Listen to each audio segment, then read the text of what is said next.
भगवान बुद्ध के चरणों में अपनी श्रद्धा के सुमन अर्पित करते हुए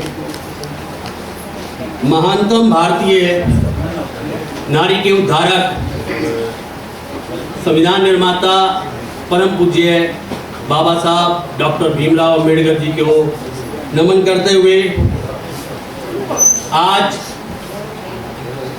बाबा साहब की जयंती के लिए यहाँ एकत्रित सभी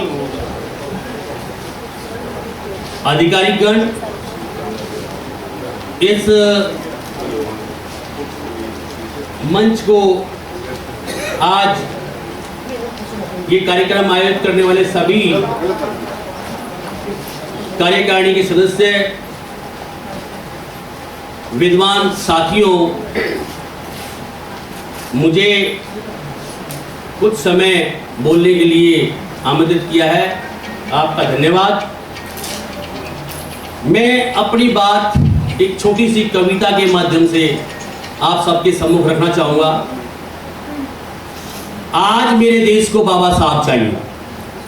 कविता का शीर्षक है आज मेरे देश को बाबा साहब चाहिए। आज मेरे देश को बाबा साहब चाहिए।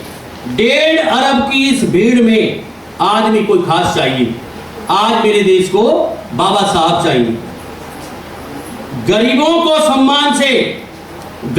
सम्मान से जिसने जीना सिखा दिया, गरीबों को सम्मान से जिसने जीना सिखा दिया, आगे बढ़कर दबे कुचलों को रास्ता दिखा दिया, आगे बढ़कर दबे कुचलों को रास्ता दिखा दिया। ऐसा ही मार्गदर्शक एक खास चाहिए। आज मेरे देश को बाबा साहब चाहिए। अपमान सहकर भी जिसने पढ़कर दिखा दिया, अपमान सहकर भी जिसने पढ़कर दिखा दिया, विधान लिखकर देश का लोहा मनवा दिया, विधान लिखकर देश का लोहा मनवा दिया।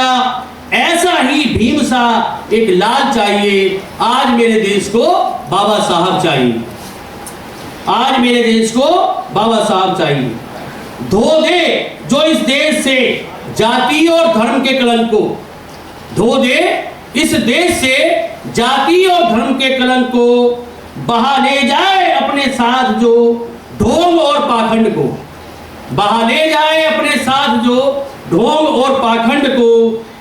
ऐसा ही इस देश में सैलाब चाहिए, ऐसा ही देश में सैलाब चाहिए। आज मेरे देश को बाबा साहब चाहिए।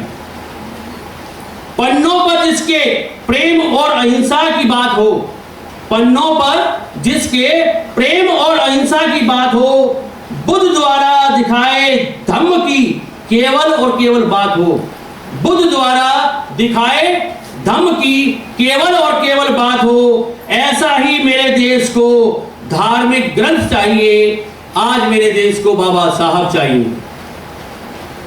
पढ़ने लिखने का हमें जिसने अधिकार दिलाया था, पढ़ने लिखने का हमें जिसने अधिकार दिलाया था, हमने क्या पढ़ा, क्यों पढ़ा, कैसे पढ़ा, यह सब उसको आज हिसाब चाहिए। आज मेरे देश को बाबा साहब चाहिए। आज मेरे देश को बाबा साहब चाहिए। 1.5 अरब की इस भीड़ में आदमी कोई खास चाहिए। आज मेरे देश को बाबा साहब चाहिए। जय भीम, जय भारत।